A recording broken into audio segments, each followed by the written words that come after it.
Sinon, moi j'aurais une question à te poser. Oui. Peux-tu nous faire un bref topo sur le cas du 17 février 2009 qui est au col de Vence?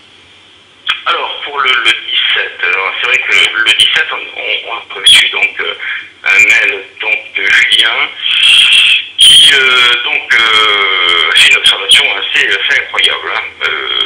Moi, ça m'est jamais arrivé, donc j'ai eu beaucoup de chance. Donc, Julien se situait donc au niveau des Trois Pierres. Et il était à peu près 16h30, 16h40, quand il a vu donc au-dessus du col des Puits cette masse. Alors, c'est vrai qu'il a décrit ça,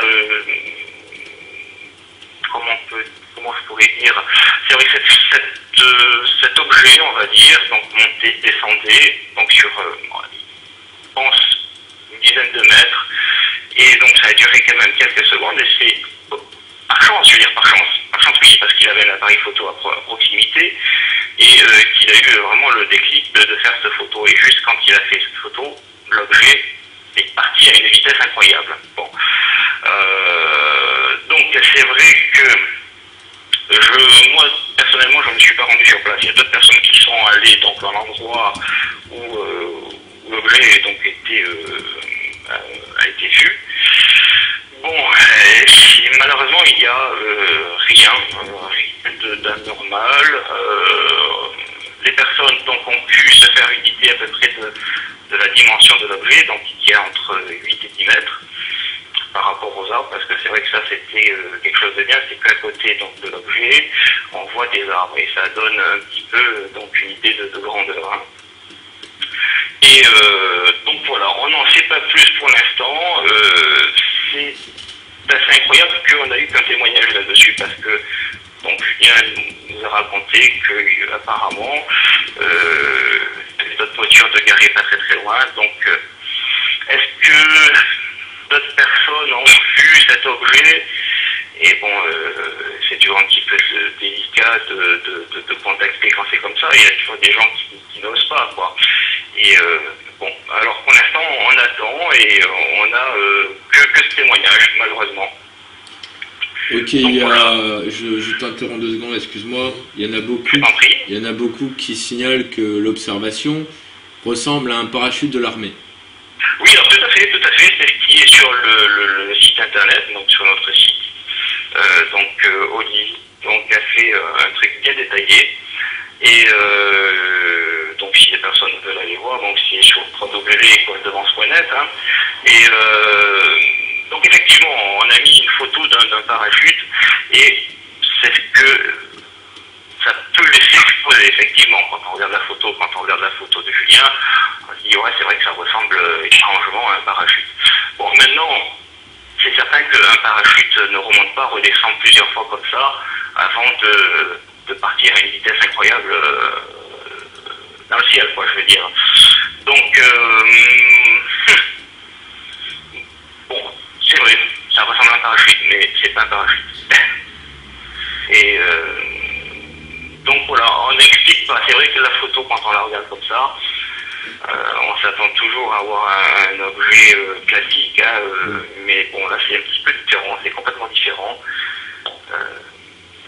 C'est vraiment très bizarre. Et bon, là, ça a été quand même, c'est pas une photo surprise, comme beaucoup de gens diront, et puis bon, une fois qu'on regarde sa photo, on s'aperçoit qu'il y a quelque chose dessus. Donc là, c'est pas le cas. Il y a vraiment une observation, elle dure une vingtaine de secondes, et donc il a eu le temps, heureusement, de faire cette photo, et malheureusement qu'une seule. Et voilà, donc il y a quand même une observation, donc avec un témoignage qui est quand même solide, et cette photo. Voilà. Est-ce qu'il y a peut-être des questions? Si je peux peut-être répondre, parce que j'en sais très très peu, mais si je peux peut-être répondre à quelques questions. Personne n'a des questions. Voilà, alors oui, non, c'est pas la fin des questions. Il y a Wes Muller, qui se trouve à côté de moi, qui est timide, qui demande via le chat où peut-on trouver votre livre? Alors, pour trouver notre livre, sur le site de Nélosie, donc il faut faire www.nereusi.com. Nereusi, ça s'écrit N-E-R-U-S-I. Donc, sur le site donc, de la maison d'édition, vous pouvez le commander très facilement. Vous avez plusieurs possibilités, donc vous pouvez payer par carte bleue, par PayPal, soit par chèque, donc il y a plusieurs possibilités. Et puis bon, je pense que je vais en profiter pour dire aussi aux gens que la vente, l'argent qui va rentrer, la vente des ventes de ces livres, et pour le projet AMS, c'est-à-dire que, je tenais à le dire, c'est que aucune des personnes qui a participé pour la réalisation de ce livre va toucher un centime. C'est vraiment pour le projet AMS, donc un projet qui est déjà existant, qui mérite vraiment de prendre des proportions plus importantes. C'est-à-dire qu'il faut vraiment de l'argent pour acheter très bon matériel, et bon, ben ça, tout coûte très cher aujourd'hui. Hein. Donc voilà, mais ça avance, la vente, les ventes de livres, bon, ben, se font très bien sur la côte. Et bon, s'il y a des questions, de toute façon, les gens peuvent nous écrire sur le site internet. Donc, sinon, vous pouvez aussi à la FNAC. Sur la FNAC, il est disponible. Voilà. Donc, il n'y a aucun souci de ce côté-là. Là, nous avons un maximum de questions, donc une par une. Oui, je vais essayer de répondre. Le pseudo Réco, comment expliquer tous les phénomènes, photos, pierres, bruit, ovnis dans un même lieu? Comment expliquer une photo? Alors là, c'est très difficile. Bon, premièrement, ce qu'il faut savoir, c'est vrai que les phénomènes du col de Vence ne datent pas d'aujourd'hui. Je veux dire, ça date peut-être 10 ans, il y a 20 ans, il y a 30 ans, ça date de bien plus que ça. Donc c'est un endroit, de toute façon, on a tout est bien expliqué dans le livre, c'est ça qu'il faut que Non, je veux dire, par là, c'est vrai que c'est un endroit qui était déjà appelé il y a très longtemps la vallée du diable. Donc c'est pas pour rien, c'est que déjà à l'époque, il devait se passer pas mal de choses. Bon, malheureusement, on a essayé de faire des recherches au niveau, essayer de trouver des écrits. Très peu de choses.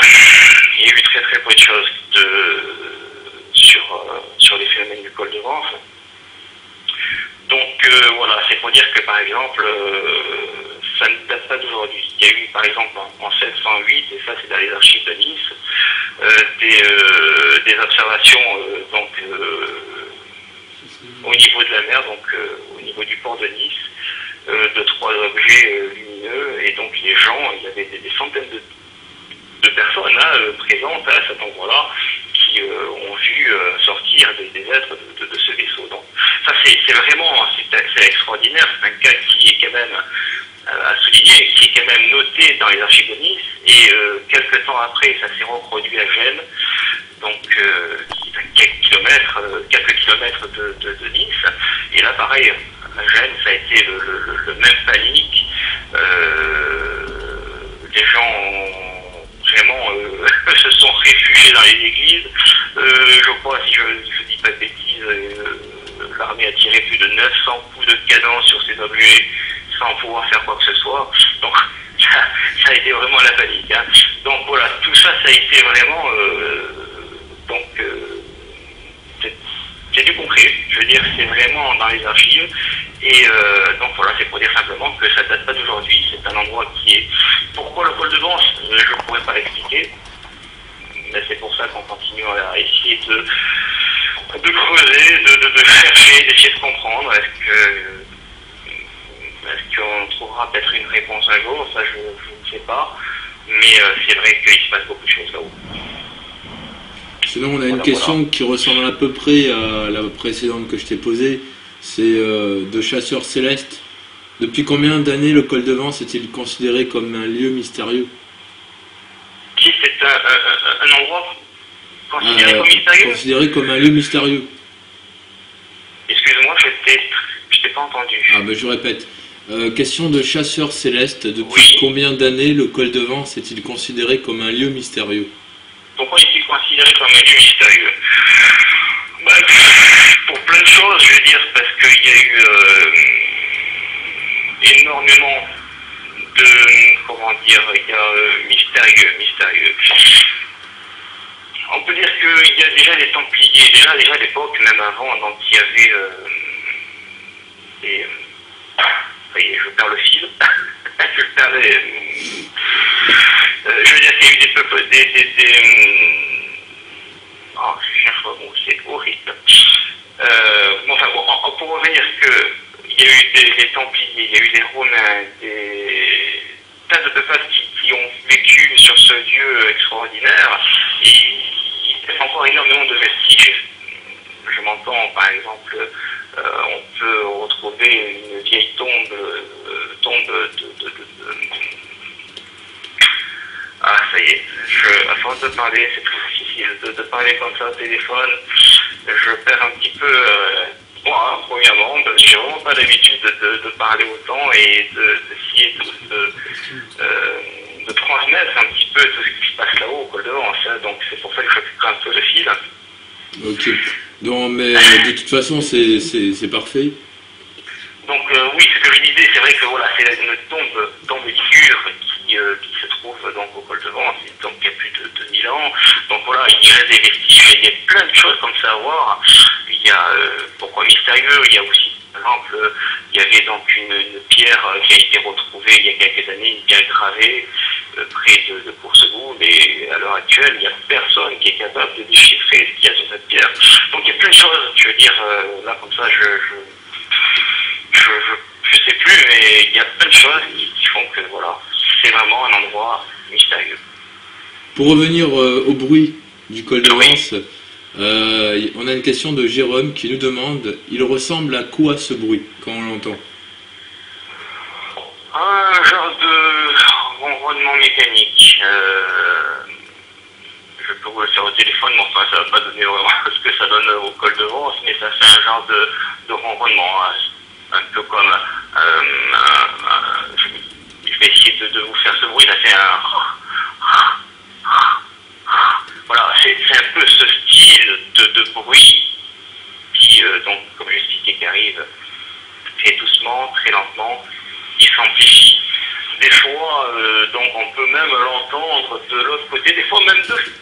Alors ça, c'est assez aussi bizarre, c'est que il est déjà arrivé de l'entendre aux deux endroits différents, c'est-à-dire à peu près toujours à l'endroit où on l'entend, et puis un petit peu plus bas vers la rivière. Donc voilà, donc autant il arrive très souvent qu'on entende qu'il n'y ait qu'un seul ronronnement, un seul bruit, je ne sais pas si on peut dire bruit, voilà, et donc des fois il y en a deux.